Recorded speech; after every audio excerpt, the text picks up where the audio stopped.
Olá amigos do Best Riders, hoje estamos com Bruno Corando, piloto profissional, organizador de corridas da Superbike Series e instrutor da Moto School. Também nosso colunista, né, na Best Riders. Bom, vamos falar um pouco sobre o universo da moto velocidade no Brasil e sobre as mudanças dos últimos anos. Bom, em primeiro lugar, Bruno, MotoGP em São Paulo, o que pode acontecer para os próximos anos? Bom, para quem não está atualizado, os direitos do MotoGP no Brasil estão nas mãos do Emerson, que é um parceiro e amigo, Emerson Fittipaldi.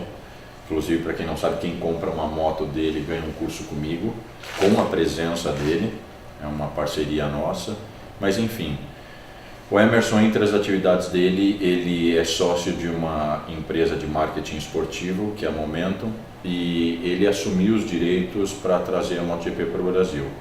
Ele ainda mantém em sigilo muita coisa, as chances de vir para São Paulo são praticamente nulas, porque o Autódromo de Interlagos não tem condições de ser homologado para uma prova como essa sem receber reformas muito onerosas. Eu particularmente acredito que as chances disso acontecer são nulas.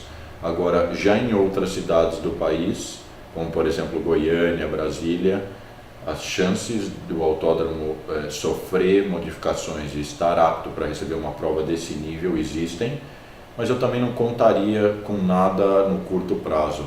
Eu acho que tem muita coisa aí para ser trabalhada ainda antes disso se confirmar. Chega a existir algum interesse internacional, tu percebe, vindo da própria organização da MotoGP? Eu não tenho muito contato com o pessoal da Dorna, que são os organizadores da MotoGP, mas existe uma movimentação fora do país. A imprensa internacional nos últimos 2 anos divulgou muito que o Brasil está num momento favorável econômico. Então, como o resto do mundo está de uma certa forma em recessão, a gente vem sendo, além de bem visto, assediado para se fazer negócios. Então eu acho que tem essa pequena chama, né, acontecendo nesse momento. O que eu posso falar é, já o Mundial de Superbikes, os direitos de trazer ele para o Brasil são nossos, está ligado ao Superbike Series, que é um evento nosso. Então a gente vem discutindo da viabilidade ou não de trazer o evento. A viabilidade em si é total. Financeiramente a gente sente que tem como atrair patrocínio para bancar uma prova como essa.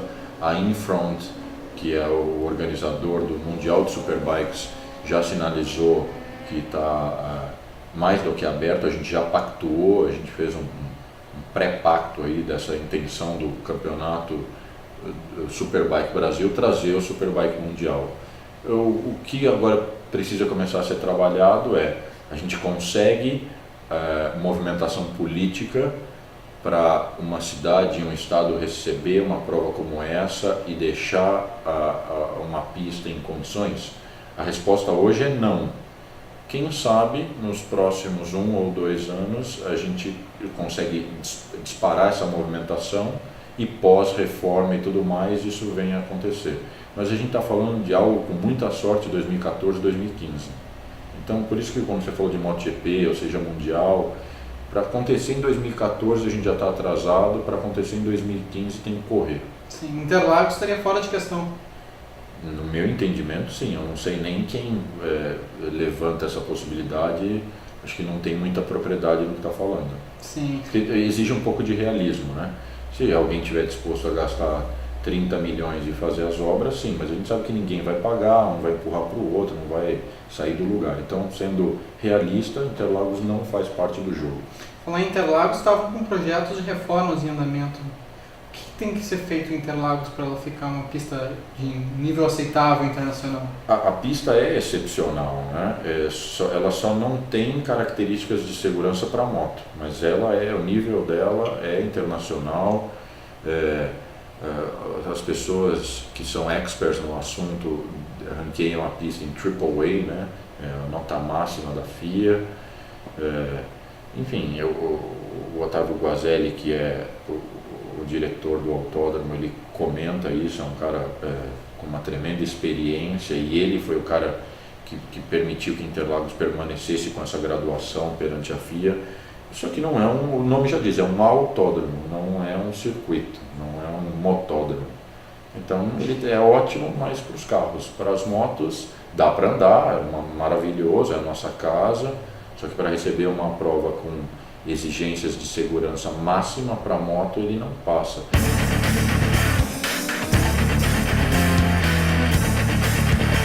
Atualmente aqui no Brasil a gente tem 2 campeonatos nacionais, né, de velocidade, moto velocidade, que é o Superbike e o Moto 1000. Como é que tu avalia? É um número bom ter 2 competições, ou a gente está crescendo ainda, vindo de uma década de 80 que a gente tinha mais, onde era mais rica a competição nacional, para nos últimos anos até a Superbike assumir uma posição no Brasil. Como é que tu enxerga essa atualidade e como é que tu prevê o futuro? Eu vejo da seguinte forma, eu ouço dizer que nos anos 80 nós tivemos algumas competições de moto que eram bem posicionadas. Eu tinha recém-nascido, então claro que eu não participei, muito menos acompanhei e não sei explicar por que eles acabaram. Suponho que por má gestão e corrupção das pessoas que cuidam das organizações. Não tem um esporte, não tem uma categoria esportiva que confederações e federações muitas vezes não atrapalhem ao invés de fomentar. Mas isso não vem ao caso agora. O fato é que na história recente, por exemplo, desde que eu comecei a competir, o nível técnico dentro da pista sempre foi muito bom, mas o evento em si sempre foi podre, péssimo, em todos os sentidos. Não levava público, não tinha retorno, não tinha visibilidade, baixa veiculação em TV, quando tinha, estrutura médica ruim, estrutura de sinalização ruim, todas as propriedades que compõem um evento eram ruins. E nós competíamos. Quando definitivamente o campeonato, até então o campeonato nacional ruiu, praticamente chegou a um ponto que estava notório que ele não iria se sustentar, eu convidei alguns parceiros e amigos para que nós fizéssemos um campeonato, mas um campeonato de verdade, por grana, por TV aberta, por TV a cabo, transmitir com um número de câmeras adequado, porque tem gente que fala assim, mas antes tinha TV, tinha. Um autódromo que requer 10 câmeras tinha 5. É mal captado, tudo podre. Falo, fazer direito, fazer a coisa como tem que ser feita. E aí essas pessoas se uniram a mim e aceitaram me dar todo o apoio, mas não quiseram entrar com grana. E aí eu optei assumir isso empresarialmente e seguir sozinho. E aí a gente criou o Superbike Series Brasil, que com o surgimento dele, até então o campeonato da época, definitivamente ninguém mais quis correr lá. E aí nós ficamos sozinhos por 2 anos. E é claro que quando você vê uma pastelaria vendendo muito pastel, o cara quer ir lá e montar uma pastelaria do lado. E uma iniciativa concorrente apareceu, que é o Moto 1000, é totalmente diferente do nosso, começando pelo fato de que a gente tem, enquanto eles têm 40 pilotos, a gente tem 250, a gente tem 7 categorias, da mais básica a extremamente profissional, eles não. Os melhores pilotos do país estão aqui, lá não. Eu costumo até brincar assim, Stock Car é a categoria de carro referência no país, é onde verdadeiramente tem pilotos. E tem a Porsche Cup, que bem ou mal são senhores indo lá para correr num estilo meio diversão, um peguinha de amigos. O Superbike é a Stock Car, o resto é o resto. Tem campeonatos regionais que ajudam a fomentar e criar pilotos e alimentam o nosso evento. E nas outras propriedades, público hoje, no Autódromo de Interlagos, a prova que reuniu mais público esse ano foi a nossa. A gente tem levado mais de 30 mil pessoas. Retorno de TV os números vêm crescendo muito, a gente está na TV aberta, na Band, TV a cabo, ESPN, é reprisado na Band Sports também, mídia impressa, a cobertura é total, a gente está no mês 7, a gente já teve mais de 400 páginas de revista do segmento esse ano, fora desde matéria na Veja até outras mídias. Então o evento está caminhando muito bem e você fez uma pergunta, o que eu acho disso? Eu acho que não tem espaço nem aqui, nem na Inglaterra, nem na Itália, em lugar nenhum, para existir 2 campeonatos nacionais.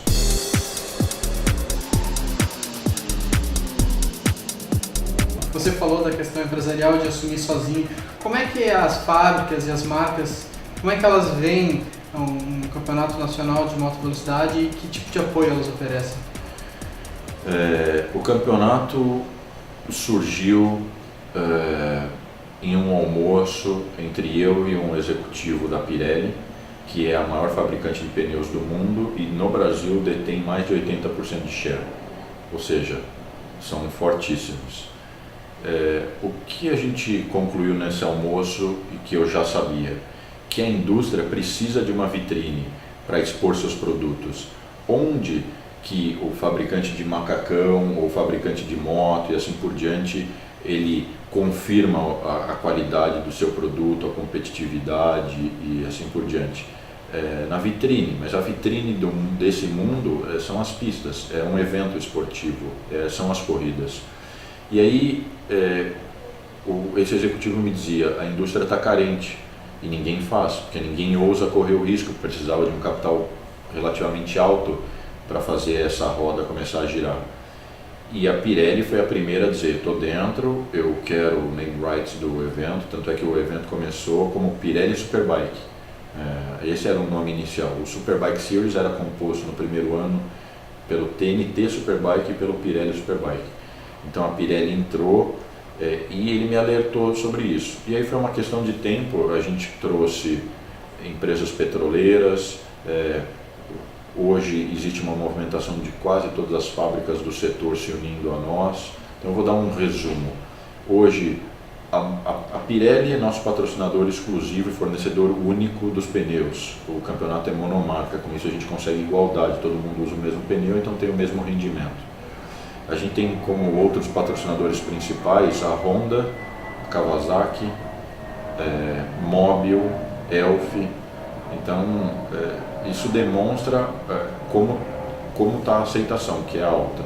Se a gente olhar dentro da pista, três grandes marcas já têm equipes oficiais de fábrica correndo, Kawasaki, Honda e BMW. Nunca existiu esse tipo de movimentação no país. Detalhe, as 3 correm e escolheram tão somente o Superbike Series para competir. Já existe uma confirmação de que Ducati e MV Agusta entram no campeonato também com equipes oficiais. Isso para o ano que vem? Para o ano que vem. Talvez esse ano, se der tempo, a gente ainda não tem essa certeza. A BMW entraria o ano que vem, depois dessas provas com 30 mil pessoas de público e o retorno de mídia disparando, eles anteciparam os planos e ganharam a primeira corrida. Então, que pena, fiquei em segundo, mas ao mesmo tempo fico feliz pela conquista deles, que nas mãos do Espiga preparando e o Diego Faustino como meu adversário como piloto. Então eu acho isso uma movimentação extremamente saudável. O que eu espero que para o ano que vem algumas outras fábricas que estão faltando, que a gente não poderia deixar de mencionar, Suzuki e Yamaha, também venham. E eu acho que é uma questão de tempo. Sim, atualmente a Superbike Series já se mantém financeiramente? Ainda, a resposta seria sim, se nós não aumentássemos os gastos em razão das melhorias que a gente vem fazendo. Então, a receita sobe e a gente aumenta os gastos, a receita sobe e a gente aumenta os gastos. São pequenos detalhes que às vezes quem está do outro lado não tem ideia como isso é oneroso. Hoje a gente transmite as corridas ao vivo na internet e tem um monte de gente que fala que faz isso também, mas tem transmitir bem transmitido e transmitir mal transmitido. A gente tem um player de altíssima qualidade e resolução. Quem entrar no site hoje, superbike.com.br, vai ver a última corrida em HD, Full HD, uma qualidade excepcional. A empresa que trabalha para nós é a mesma que transmitiu os Jogos Olímpicos ao vivo nos portais para uma das emissoras que está no mercado de TV aberta. Então é esse padrão de fornecedor que a gente usa. A área de comunicação, hoje, mesmo se você não estiver no autódromo, você vai acompanhando tudo que vai se passando, assim como o Mundial. Acabou o treino, 10 minutos depois sobe a notícia. Fulano fez o melhor tempo, os resultados. Você acompanha os tempos online, você tem isso no Twitter, no Facebook, em todas as ferramentas sociais. Para ter essa melhoria de comunicação, os gastos aumentaram. A gente olha da parte do público, os gastos de promoção e divulgação também vêm disparando, por isso que a gente vem trazendo mais público, mais empenho, mais retorno. E é uma coisinha aqui e outra coisinha lá, mais gente, mais segurança, mais pilotos, mais gastos, mais 2 novas categorias que a gente implantou esse ano com a Honda, mais despesa. E tem gente que fala, nossa, agora tem um mega telão para o público da arquibancada assistir a corrida, porque até então o cara não sabe o que está se passando, ele vê as motos passarem na reta e não assiste. A gente implantou esse mega telão, mais gasto. Então as melhorias não param e a gente vai continuar. A meta, e a gente vem caminhando para isso, nós já somos o 3º maior evento de esporte a motor do país, a gente está atrás da Truck e da Stock, mas a meta é não parar por aí. As metas são ambiciosas e o esporte moto velocidade ele tem plasticidade, ele tem apelo para isso. Pega do início ao fim, muita ultrapassagem, os tombos que a galera adora. Então o produto é bom.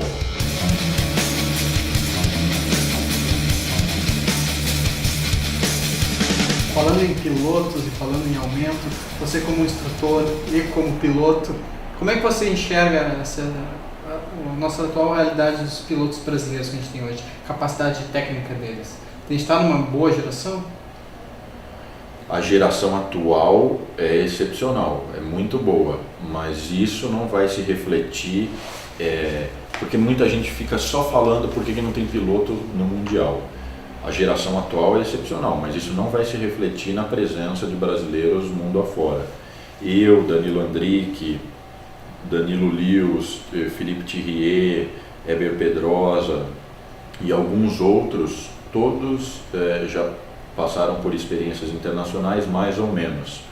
Mas a grande verdade é que todos também chegaram lá tarde, por um único motivo, porque nós também começamos tarde.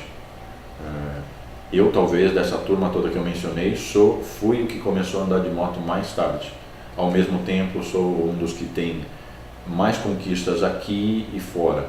Mas o que eu quero mostrar, a gente só vai resolver esse problema quando a gente tiver um real trabalho de base. E muita gente desde o primeiro ano dizia, mas por que o Superbike Series não tem um trabalho de base? Enquanto o evento não estiver estruturado, não adianta querer fazer.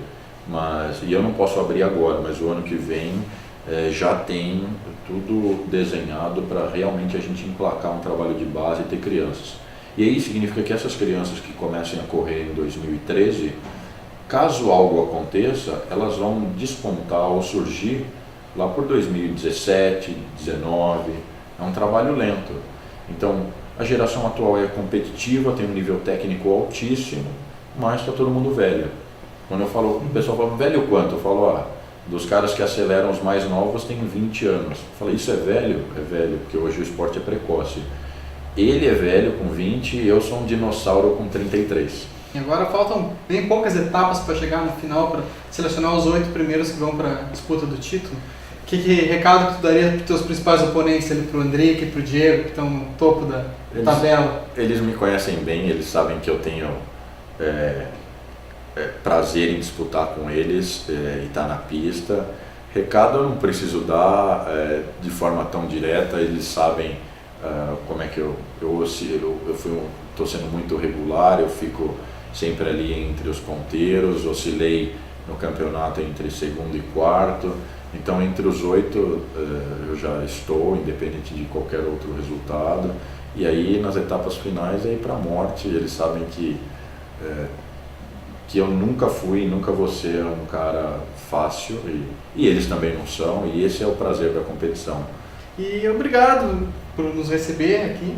Espero que tenham gostado, então, pessoal do Best Riders, e até a próxima.